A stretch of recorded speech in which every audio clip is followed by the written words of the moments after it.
Just before midnight on August 18th, 2026, with 50% tariffs on $20 billion of Canadian goods set to detonate in minutes, Donald Trump blinked first.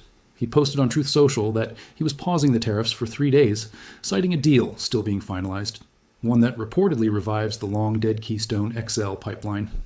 For anyone who has been watching this fight unfold in real time, that pause was not the end of the story. It was the moment a strategy that had been building quietly for almost 2 years finally proved it could hold. This is the story of how Mark Carney spent 18 months constructing an economic buffer around Canada while almost nobody outside trade policy circles was paying attention, and how Trump's most aggressive tariff weapon in nearly a century ran straight into it at full speed.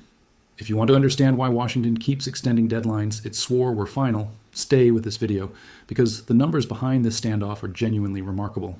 And if you find breakdowns like this valuable, hit subscribe now because this fight is still live as we speak. Let's rebuild exactly how we got to this moment, because the sequence matters.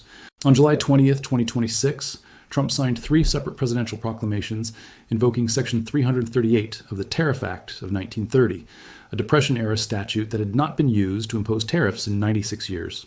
The proclamations targeted Canadian autos, dairy, and alcohol, citing what the White House called discriminatory treatment of American producers, and they stacked an additional 50% duty on top of existing tariffs across roughly $20 billion in Canadian goods, more than 500 separate tariff lines, covering everything from wine and furniture to cement and hockey sticks. Crucially, these tariffs were written to apply even to goods that would normally cross the border duty-free under the existing USMCA framework. The clock started immediately.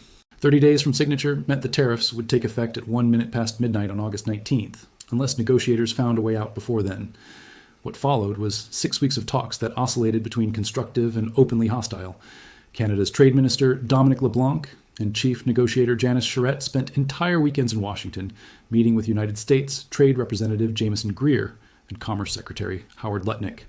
Carney himself spoke with Trump directly, repeatedly, describing the talks at various points as intense, as delicate, and as touching on what he called all strategic sectors, including autos. As recently as August 13th, Greer told reporters that both leaders would soon be presented with, in his words, options, a sign that a framework was close but not finished. By August 18th, with hours left on the clock, Bloomberg reported that people close to the negotiations privately described the odds of a deal that day as a coin flip or worse. Then, late that night, Trump announced the pause. Here is where most coverage of this story stops, treating it as a single dramatic showdown that resolved itself in the final hours.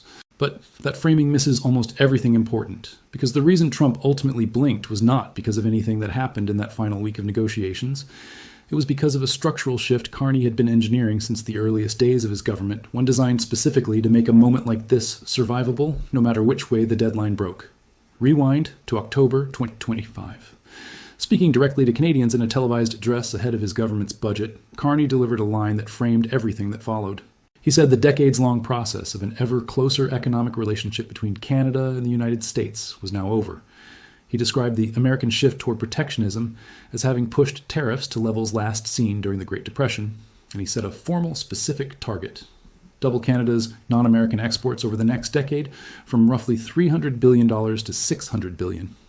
At the time, that number sounded almost aspirational, the kind of political promise governments make and quietly abandon once the news cycle moves on.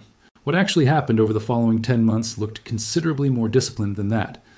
Here's the number worth sitting with. According to Canada's own spring budget update, non-U.S. goods exports were up roughly 36% since 2024. Statistics Canada reported that by April 2026, close to 31% of the country's total goods exports were going to markets outside the United States, among the highest proportions recorded since 1997. And a jump of about 5 full percentage points since the trade war began in early 2025. Non-U.S. goods and services exports combined climbed by $33 billion in 2025 alone compared with the year before. None of these are projections or talking points lifted from a press release. These are measured trade flows, tracked by the country's own statistical agency, moving in a direction that runs directly counter to what a purely tariff-driven negotiating strategy assumes about its target. Now, it would be dishonest to present this as an unambiguous triumph, and the most rigorous economists studying this data have been careful not to. A meaningful share of that non-U.S. export growth has been flattered by 2 volatile factors that have very little to do with deliberate diversification. Gold prices surged dramatically through this period, and Canadian bullion exports to the United Kingdom nearly tripled between December 2024 and March 2026, adding enormous dollar value to the non-U.S. export column without reflecting any underlying industrial shift. Strip out precious metals entirely, and non-U.S. exports were essentially flat relative to where they stood before the trade war began. Energy exports outside North America also played a significant role, rising 22% to nearly $29 billion in 2025 alone, driven partly by elevated oil prices that have since moderated. Deputy Chief Economist Benjamin Tal at CIBC Capital Markets put it about as honestly as any analyst has, describing the early gains as low-hanging fruit and cautioning that sustaining this pace for another year would be genuinely difficult. But here is what the skeptics and the cheerleaders both tend to underweight in this debate, and it is the detail that actually explains why Trump paused the tariffs rather than letting them detonate on schedule. Even setting aside gold and oil entirely, something structural has been happening beneath the headline numbers. The number of Canadian businesses actively exporting to non-U.S. markets grew by roughly 300 firms last year, the first increase of its kind since 2019. Even as the total number of exporting firms declined because fewer companies were still selling into the United States.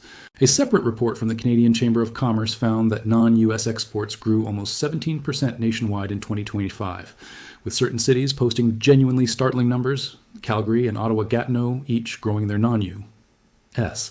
exports by more than 64% in a single year, Toronto by nearly 33%, Saskatoon by 32%.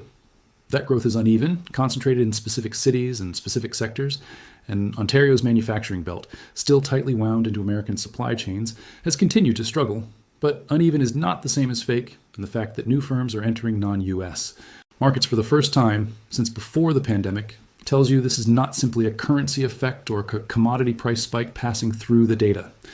Behind those export numbers sits an infrastructure and diplomatic campaign that has been almost staggering in its pace. Since the trade war intensified in 2025, Ottawa has signed more than 20 new trade and security partnerships. In a single week in late July 2026, Canada concluded a full free trade agreement with Ecuador, eliminating tariffs on nearly all Ecuadorian exports, and separately finalized a comprehensive economic partnership agreement with the United Arab Emirates, a deal negotiated in just 47 days, a pace the UAE's own trade minister publicly called historically fast. That UAE relationship carries real weight behind it, with a $70 billion investment pledge into Canada that predates the formal trade agreement itself. Canada also reached a preliminary agreement with China in January 2026 that cut tariffs on Canadian canola from roughly 85% down to near 15%, unlocking close to $3 billion in near-term export orders, even as Carney was careful to state publicly that Canada had no intention of pursuing a full free trade agreement with Beijing, a distinction that mattered enormously once Trump threatened a full 100% tariff on Canadian goods if Ottawa moved any closer to China than that. On the physical infrastructure side, the numbers get even larger. The Port of Vancouver already moves roughly $1 billion in goods every single day and connects Canada to 170 markets worldwide, handling 40% of the country's trade in goods beyond North America. The Roberts Bank Terminal, to expansion currently under construction, there is projected to unlock more than $100 billion in additional annual trade capacity once complete. Physical capacity being poured in concrete, specifically to move Canadian exports toward buyers who are not the United States. Ottawa backed a $5 billion trade diversification corridor fund to build out ports, rail, and road connections feeding that strategy, and fast-tracked a handful of what it calls nation-building projects, including an expansion of the container terminal near Montreal and an expansion of the liquefied natural gas export terminal at Kitimat, British Columbia. None of that infrastructure required a single concession from Washington. All of it was built, funded, and broken ground on while the tariff dispute was still actively unresolved. There is a useful way to think about how unusual this 10-month pace of deal-making has actually been, because trade agreements of this scope typically move at a speed measured in years rather than months. Canada's continuity agreement with the United Kingdom, negotiated in the aftermath of Brexit, took the better part of several years to finalize. By contrast, the Canada-UAE partnership went from launch to conclusion in 47 days, and Ecuador's agreement, after negotiations that had technically opened back in early 2025, moved to a signed deal well ahead of the pace most trade officials consider normal for an agreement of that size. That acceleration was not accidental. Industry Minister Melanie Joly said publicly, as early as the summer of 2025, that Canada was in what she called solution mode, arguing that while the United States was becoming less predictable as a partner, Canada intended to become stronger by diversifying deliberately rather than waiting for Washington's posture to stabilize on its own. International Trade Minister Maninder Saidu echoed that same urgency in later interviews, describing a shift in mindset among Canadian exporters themselves, businesses that had spent decades treating the American market as close enough and familiar enough that expanding into unfamiliar regulatory environments simply was not worth the risk. That calculation changed once the risk of staying concentrated in a single market became impossible to ignore. It is worth pausing to look at where Canada's diversification effort has actually concentrated, because the pattern reveals a lot about which parts of the economy Carney's government has been able to move quickly, and which parts remain stubbornly tied to the American relationship, no matter how many trade agreements Ottawa signs elsewhere. Services exports have quietly become one of the strongest pillars of this entire strategy, tripling over the past 15 years to reach a record $240 billion in 2025, now accounting for close to a quarter of everything Canada sells abroad. Unlike heavy manufacturing, services are far less tied to fixed cross-border supply chains, which makes them naturally more diversifiable. And government trade officials have pointed to that resilience as one of the more encouraging signs buried inside the broader export data. Agriculture and critical minerals have followed a similar logic, sectors where Canada holds genuine global scarcity value rather than simply competing on price against dozens of other suppliers. That distinction matters enormously for the long-term credibility of the $600 billion target, because commodities the rest of the world structurally needs are far easier to redirect toward new buyers than finished manufactured goods built around decades of tightly integrated cross-border tooling and just-in-time delivery schedules. This is the part of the story that deserves to be called a wall, because that is functionally what it is. Not a wall in the sense of blocking anything, but a wall in the sense of a buffer, a structure built in advance of an attack specifically, so that when the attack eventually landed, it would not be able to do the kind of damage it would have done to an economy with no alternative routes to market. Carney, a former governor of both the Bank of Canada and the Bank of England, has talked about this in exactly those structural terms, rather than in the language of retaliation. At the First Minister's meeting in Charlottetown in July, when reporters pressed him on what retaliatory measures Canada was prepared to take, he declined to specify a single one, saying it would be counterproductive to reveal Canada's hand while negotiations were still underway. That restraint frustrated some of his own provincial premiers, most vocally Ontario's Doug Ford, who pushed publicly for dollar retaliation. But Carney's approach was never really about matching Washington tariff for tariff. It was about making the tariffs themselves matter less by the time they actually landed. And here's why that distinction matters enormously for understanding what just happened on the night of August 18th. Section 338, the statute Trump used to impose these tariffs, carries an escalation trap built directly into its legal language. If Canada had retaliated formally before the deadline, and Washington determined that retaliation had increased the underlying discrimination the tariffs were meant to punish, the law allows for the tariffs to go even higher in response. Carney's team understood that trap from the moment the proclamations were signed. So instead of retaliating, Canada spent the following weeks doing something Washington had far less capacity to punish, continuing to sign trade agreements, continuing to pour concrete at the Port of Vancouver, continuing to grow the share of its economy that simply did not depend on whatever happened at midnight on August 19th. Every dollar of non-U.S. trade Canada built in that window was a dollar of leverage the tariffs could not touch. It helps to understand just how different this moment is from where Canada stood the last time a hard deadline actually arrived and passed without a deal. Back on August 1st, 2025, an earlier round of Trump tariff threats hit a similar deadline, and no agreement materialized in time. A 35% tariff on Canadian goods not covered by the existing free trade framework simply took effect at midnight, and Canada absorbed it without the kind of last-minute pause that defined this latest showdown. LeBlanc told reporters at the time that there had been no viable deal on the table and that Canada would not accept a bad agreement just to avoid the immediate pain of tariffs landing on schedule. Business groups largely backed that position, arguing publicly that no deal was better than a bad one, even as the tariffs began costing Canadian exporters real money the very next morning. That earlier episode is worth remembering precisely, because it shows Canada was willing to eat the tariffs outright when the alternative was locking in unfavorable terms permanently. The difference this time is not that Ottawa suddenly became more willing to negotiate. It is that the underlying leverage on the table had shifted enough over the following year that Washington found itself with more incentive to actually finalize something before the clock ran out rather than simply letting the deadline pass again. Now widen the lens to what this pressure was actually doing to the American side of the relationship at the same time, because tariffs of this scale were never going to be a one-directional weapon, and this is the part of the story that gave Carney's strategy its teeth. Canada remains the top export destination for 36 American states, and close to 3.6 billion Canadian dollars in goods and services crossed the border every single day.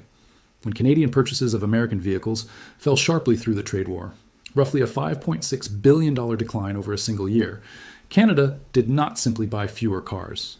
It redirected that spending toward Japan, South Korea, Germany, and Mexico instead, meaning American automakers lost market share that is unlikely to fully return even after tariffs eventually ease.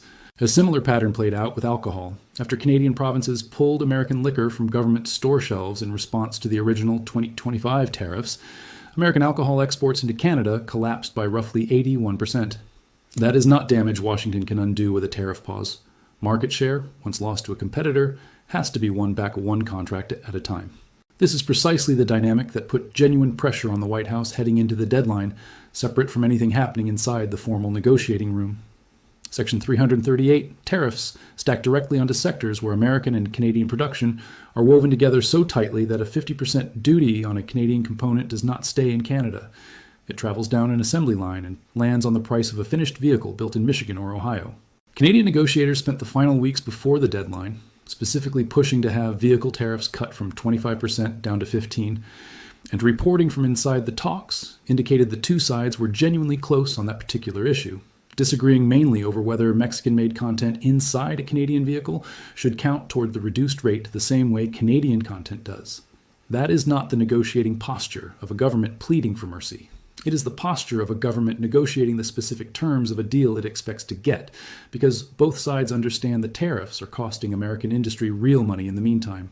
The Keystone XL detail buried inside Trump's Truth Social post, announcing the pause deserves its own attention, because it says something important about how this entire negotiation actually resolved.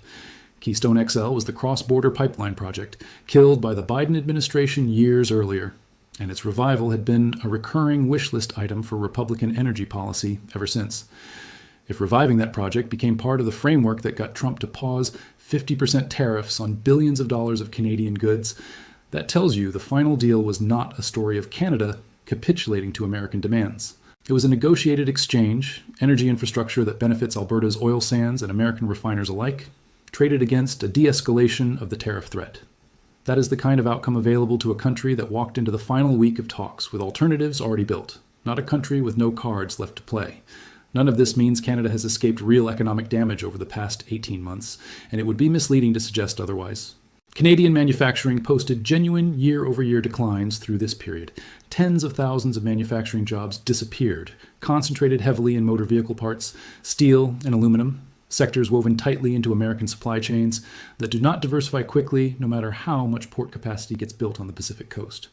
The Canadian dollar weakened to some of its lowest levels in over a year during the worst stretches of uncertainty, and the Bank of Canada cut its own 2026 growth forecast, citing trade policy uncertainty directly as a leading factor. Ontario's industrial towns, the ones most tightly bound into cross-border auto manufacturing, have continued to bear a disproportionate share of the pain, while cities like Calgary and Toronto post the diversification numbers that make national headlines. This has never been a costless strategy, and pretending otherwise would insult the workers who actually absorbed the damage while the aggregate national statistics improved. But that uneven, genuinely painful adjustment is exactly what makes the underlying strategic logic so significant. Carney was never betting that diversification alone would make the trade war painless. He was betting that it would change the negotiating math badly enough that Washington would eventually find it cheaper to deal than to keep escalating, and the numbers back that read of events up. Every additional non-U.S. trade agreement Canada signed was a small, permanent reduction in how much leverage a 50% tariff on $20 billion in goods could actually generate. A country with 3/4 of its exports flowing to a single market has almost no room to absorb a shock like that without real pain. A country steadily moving that share down toward 2/3, even unevenly, even with gold and oil doing some of the heavy lifting along the way, has meaningfully more room to withstand the exact kind of pressure Trump was counting on to force a lopsided deal. The political cost of holding this line inside Canada's own borders deserves more attention than it usually gets in coverage focused entirely on Washington. An Angus Reid poll conducted earlier in this standoff found that a clear majority of Canadians supported some form of retaliatory tariff, with a meaningful share wanting a dollar-for-dollar match, rather than the calculated restraint Carney actually pursued. That created real political exposure for a prime minister whose own polling has fluctuated throughout this fight. It explains why Doug Ford's public pressure for a harder line carried real weight domestically, even as Carney declined to act on it. Carney's calculation was that satisfying neither the hardliners demanding immediate retaliation nor the business groups begging for a quick, any-term settlement was the correct posture, precisely because both alternatives would have weakened Canada's position before the deadline actually arrived. That is a difficult balance to hold in a democracy where voters can see tariffs raising prices in real time and want their government to be seen fighting back immediately rather than playing a longer, less visible structural game.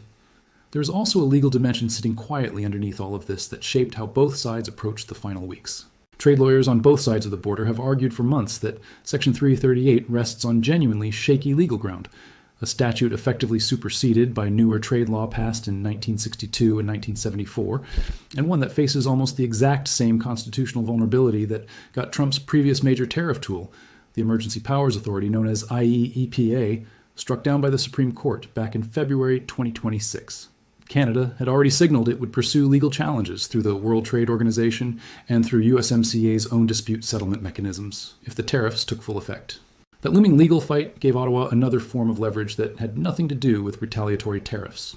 The simple fact that time and litigation were not necessarily working in Washington's favor either, and that a court loss on Section 338 would leave the administration having burned its second major tariff authority inside a single year. So where does this actually leave things now that the immediate deadline has been pushed back 3 days? The pause itself is fragile by design. A short window intended to let both governments finalize documents on a framework that reportedly still needs formal sign-off on both sides. If those documents fail to materialize inside that window, the 50% tariffs remain fully loaded and ready to take effect the moment the extension lapses. And nothing about the underlying legal authority Trump used to threaten them in the first place has actually gone away. Carney's own language in the days leading up to the deadline hinted at exactly this uncertainty, telling reporters for the first time that Canada needed to prepare for, in his words, all eventualities, a signal that a full schedule of counter tariffs remained ready to deploy if the pause collapses without a finished deal behind it. The financial markets tracking this standoff have treated the past week as one of the more genuinely uncertain moments of the entire trade war, and that uncertainty itself carries a cost separate from whatever tariff rate ultimately gets applied. The Canadian dollar extended its losses in the days immediately before the deadline as traders priced in growing doubt that a deal would materialize in time, only to reverse sharply once news of the pause broke late Tuesday night. Analysts covering the currency described the swing as a direct reflection of how binary the outcome had become, a coin flip scenario, in the words of people close to the talks, where the difference between a signed framework and a blown deadline was worth real, measurable movement in exchange rates within hours. That kind of volatility is exactly what a diversified trade position is supposed to dampen over time, spreading exposure across enough different markets and currencies that no single deadline in Washington can single-handedly swing the entire Canadian economy. The fact that the loonie still moved as sharply as it did shows the diversification strategy has not eliminated that exposure, only reduced how completely Canada's fortunes rise and fall on any individual announcement out of the White House. What is different now compared with where this relationship stood in July 2025, when Trump first floated a 35% tariff, and Trump himself said flatly that Canada might simply be a country where there's just a tariff and not really a negotiation, is that the underlying balance of leverage has shifted, gradually and unevenly but genuinely. A government that spent a year and a half building alternative markets, alternative infrastructure, and alternative diplomatic relationships walked into the most aggressive tariff threat of this entire trade war with something it did not have during the earlier rounds of this fight: real options. If the deadline broke the wrong way, that is what changes a negotiation from a hostage situation into an actual negotiation, and it is very likely the single biggest reason Trump chose to pause rather than let a 50% tariff detonate on schedule and watch American automakers, American farmers, and 36 American states absorb the fallout alongside Canada. There is also a broader competitive dimension to this story worth understanding, because Canada is not the only economy that has drawn this lesson from watching Trump's tariff strategy unfold across multiple trading partners simultaneously. Governments in Europe, in parts of Asia, and elsewhere have all been running some version of the same calculation, weighing how much of their own trade exposure to a single dominant partner represents a genuine long-term vulnerability, rather than simply a convenient status quo built up over decades of geographic proximity and shared regulatory standards.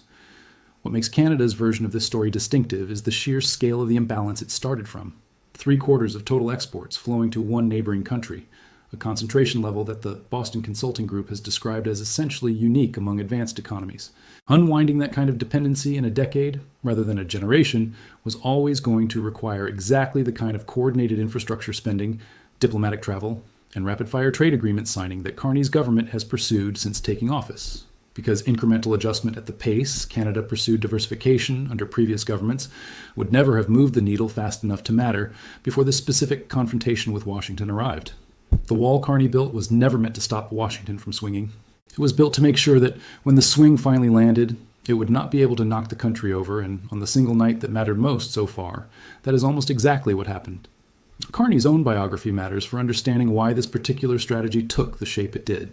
A former governor of both the Bank of Canada and the Bank of England, he built his entire professional reputation on managing systemic financial risk during genuine crises, the 2008 global financial collapse, and the early shock of Brexit among them. That background shows up clearly in how this trade fight has been run, less like a political street brawl and more like a risk management exercise conducted at national scale, spreading exposure, building buffers, and refusing to let a single deadline dictate outcomes that could instead be shaped by structural positioning built months in advance. Whether that approach continues to hold once the current 3-day pause resolves one way or the other will say a great deal about whether this style of governing can actually sustain itself against an opponent who has shown repeatedly a willingness to reopen fights that both sides had appeared to settle. Whether the pause becomes a permanent deal or simply a 3-day delay before a much larger confrontation depends entirely on what gets finalized in the next several days. And every serious analyst watching this story is now watching those documents just as closely as they were watching the clock the night before. Watch what happens over the coming days, because the framework still needs formal paperwork finalized on both sides, and Trump himself has shown throughout this entire saga that a handshake agreement described publicly as a deal does not always survive the process of being written down into binding legal text. If this breakdown helped you understand what was actually happening underneath the headlines, share it with someone who still thinks this was just about hockey sticks and dairy quotas, drop a comment with what you think happens once this 3-day pause runs out, and subscribe so you do not miss how the rest of this negotiation plays out.